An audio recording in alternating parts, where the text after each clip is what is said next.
Hello. Testing. Okay, good. They work. So you can see us. Here we are. Welcome to Rush Hour Concerts, everyone. Good evening. I'm Anthony Devroye, and I'm joined here by Ken Olsen and John Macfarlane, and our pianist, Victor Asuncion, who we are letting rest downstairs for a few minutes. If you've ever been to a piano quartet concert before, you know that the pianist has a lot of notes to play, so we're just going to let Victor decompress for a little bit. But anyway, we'd like to just share with you some reflections on the program before performing this evening. And I thought we would start. We all have history with this series, so I thought we would start just by introducing ourselves individually and share a few reflections on our time here over the years. Why don't you start, Mr. Macfarlane, since you're on the right side? Hello, my name is John Macfarlane. I'm a violinist, and I play with the Lyric Opera of Chicago. And I am thrilled to be able to come back to Rush Hour Concerts and actually have an audience. This is a very special thing for us to be back. I started playing with Rush Hour years ago. It was about maybe 5 years ago, and I conducted a concert here, and then came and did a couple more of those, and also played violin a few times here. And it's a wonderful festival. We really love the chance to come and play for you, and to play for a free audience. It's always a thrill for us. Hi everyone, I'm Ken Olsen. I'm sure I recognize a lot of faces even from here I can see. And I'm the assistant principal cellist in the Chicago Symphony. I've been playing at Rush Hour since as long as I can remember being in Chicago. I was friends with Debbie Sobel, the wonderful, amazing human who started this whole thing.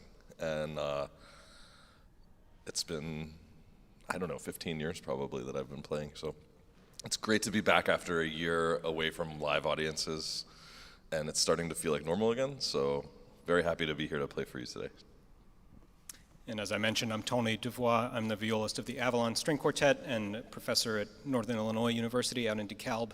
And I was actually artistic director for this series for about 5 years. Worked very closely with these guys and with many other musicians in town. And it's a wonderful feeling to be back in this space and to see a lot of familiar faces, even from up here on stage. It's just wonderful to reconnect with folks and start to get this going again. Johnny, do you want to mention just a little bit about Victor, since you work with him most closely of the three of us? So Victor Asuncion, our pianist, phenomenal pianist who I've known for many years. We've played all sorts of pieces together. He's come out and played with us at the Rembrandt Chamber Players a number of times. He runs his own foundation, of which in Evanston, the Phil Am Foundation, Music Foundation, and I've performed with him there as well. He's a remarkable and very sensitive pianist. You will really enjoy his playing, a true chamber musician. So we thought we would talk a little bit about the two pieces on the program, and we'll actually begin the conversation with the Brahms piece, which is the second work on the program, and one of the towering works of the piano quartet repertoire. I would say Brahms wrote 3 piano quartets. This is the third. It's in the very Beethovenian key of C minor, and the Beethoven influence asserts itself in different ways throughout the piece. Why don't we just kind of take it movement by movement? It's a 4-movement piece, starting with the tempestuous movement in C minor at the beginning of the piece. John, you want to? Yeah, so the very beginning of this piano quartet, the second piece on our program, begins, as Tony mentioned, begins with just a very large chord of the piano, which sounds like it could be by Beethoven, and that's what we're going to. And then from there, it goes to a place that's not this Beethovenian sound, but this very Brahmsian sound, wherein it's these constant sighing gestures again and again, where he's pleading many times. As you can see in your program notes, this has been known as the Werther piano quartet, regarding this unrequited love, which began, is the speculation regarding his relationship with the Schumanns. So just a little background to it, when Brahms was very young, about 19, 20 years old, he had met and impressed the violinist Joseph Joachim, who at that point had become rather famous himself. He was maybe 20 years old, 21, and he wrote a letter of introduction for Brahms to give to the Schumanns so that he could meet them. And so he shows up, you can imagine, he just shows up at the Schumann's home with this letter, not with Joachim himself, but with a letter written by him saying, I'm a great guy and you should get to know me. So he hands this to Clara, who's there on her own, with, I think the Schumanns had 7 children, 5 or 7 children. And Robert was gone at the time, and then he came home and met Brahms, and they were both just extremely impressed with this young composer. And then, apparently, Brahms fell madly in love with Clara. And then Robert found his way into lost his mind and ended up in a asylum, and not apparently in anything to do with Brahms. And this platonic love that Brahms had for Clara, as far as we know, is continued to be unrequited throughout his life. So this work, we believe, is known to be a piece very much about this kind of feeling. And you'll hear this throughout, where there are these gestures again and again that sound like pleading and sound like trying to get someone to fall in love with you. And then we move on to the second movement, turn of the page, just a terse, brief, muscular, stormy scherzo movement with a fascinating, slower, quieter section that the Hungarian influence that Brahms was so taken by, and that has some connection to Joseph Joachim also. That Hungarian sound works its way into this movement in a way that I think is kind of unavoidable in most of Brahms's pieces. One way or another, he just keeps finding some way to get pulled back into Hungarian influence in his music. Kenny, anything you want to say about the third movement? It's kind of a big cello deal. The third movement opens with a big, hopefully beautiful cello solo. We'll see what happens in a little bit. Gorgeous. And then it kind of, I think this, if you're talking about the love part of it, I think this movement is definitely the heart of that. And, John and I will play together. And he comes in after a big sort of opening solo with just cello and piano. The violin joins in and intertwines all of the melodies and harmonies. And it comes back at the end, the same theme. And the viola joins the cello this time right off from the beginning. And it's a beautiful movement. It's just a beautiful movement. So I will try my best, I promise.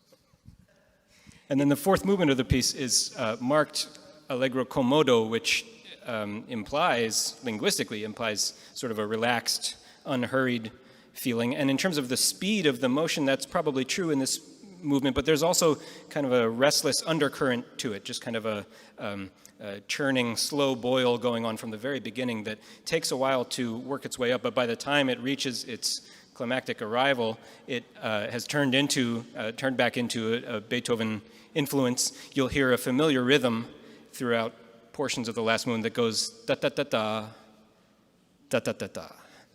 And you might be vaguely reminded of a Beethoven symphony that you once heard at a children's concert or something, because it's in there. It keeps coming back again and again, and it's amazing. I think so many of Brahms's influences just, he couldn't help himself. He couldn't avoid the shadow of Beethoven. He couldn't avoid the pull and his love of Hungarian music, and so much of that is just organically ingrained into this piece.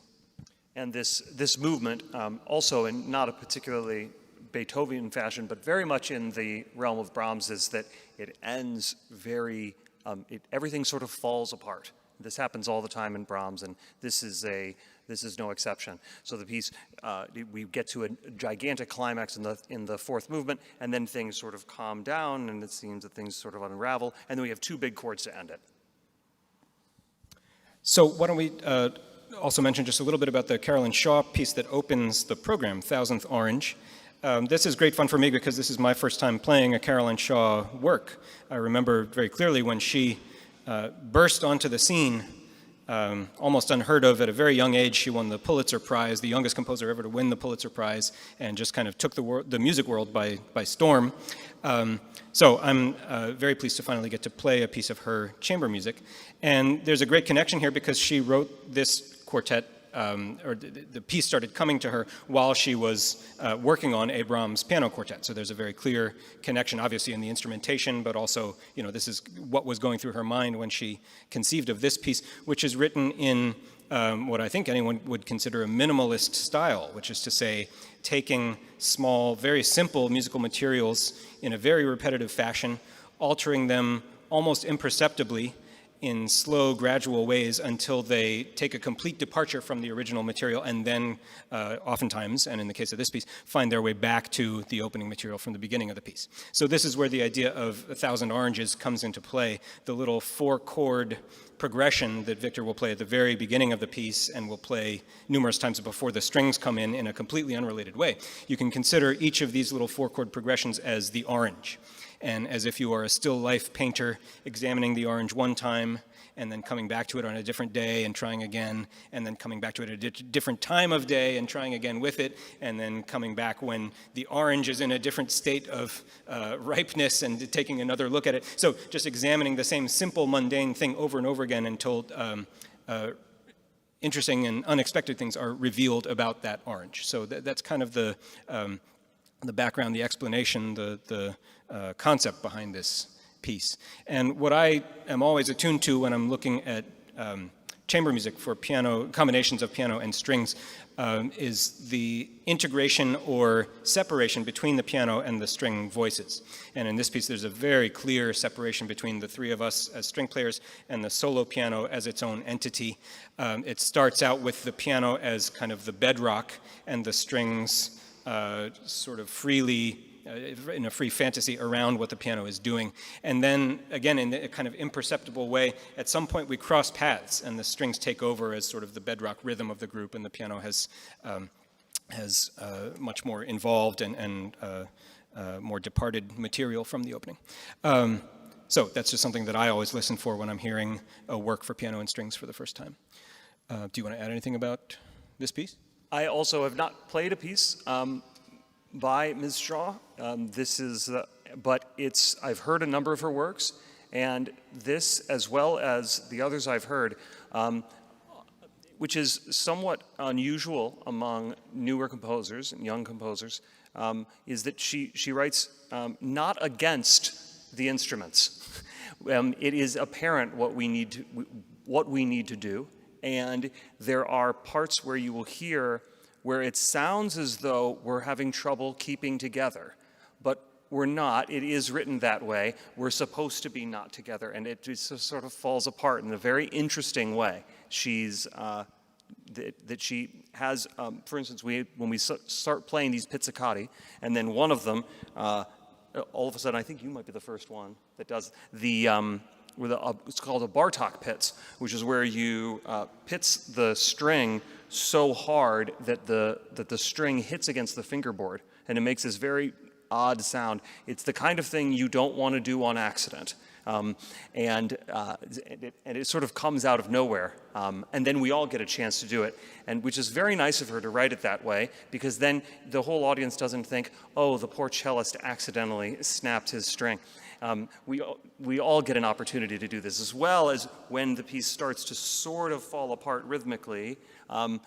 I think I might be the first one that messes up, and then kindly she passes that same error, as it were, around to everyone. So it makes it's very kindly written, if that sort of makes sense in terms of modern music. But you should hear some of the mnemonic devices we came up with to try to make sense of the staggered, untogether rhythms and how we could be sure that they were coming in the right place. Yeah, so one that Tony came up with, I don't think he attended the University of Pennsylvania, but it turns out that that's 10 beats long, and that's a rather hard, counting a 5 against a 4 against a 3 does become rather complicated in your head. And so the mnemonic device here is University of Pennsylvania, University of Pennsylvania. So you can repeat those syllables against a broad rhythm of 2, and it all lines up in the end, one way or another. You really saved me with that one. I have nothing to add except I want to thank you guys all for coming to the concert today, and we hope that you enjoy the performance. Thanks.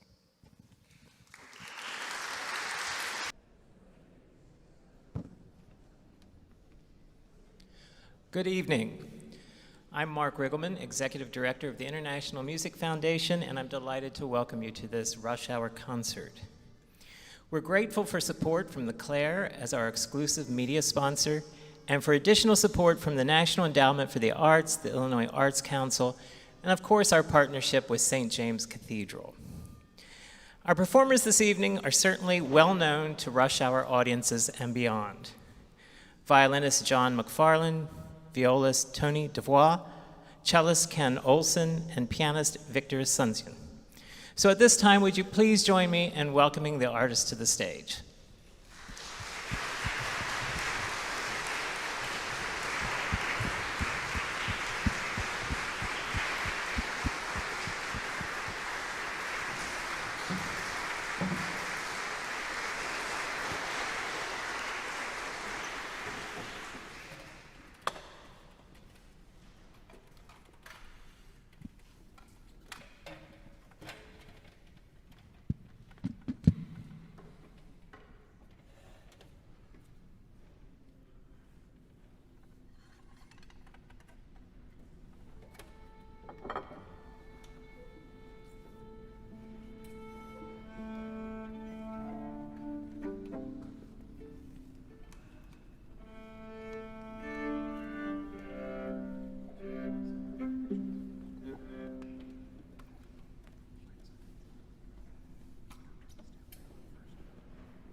stay up there.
Don't do it that whole thing.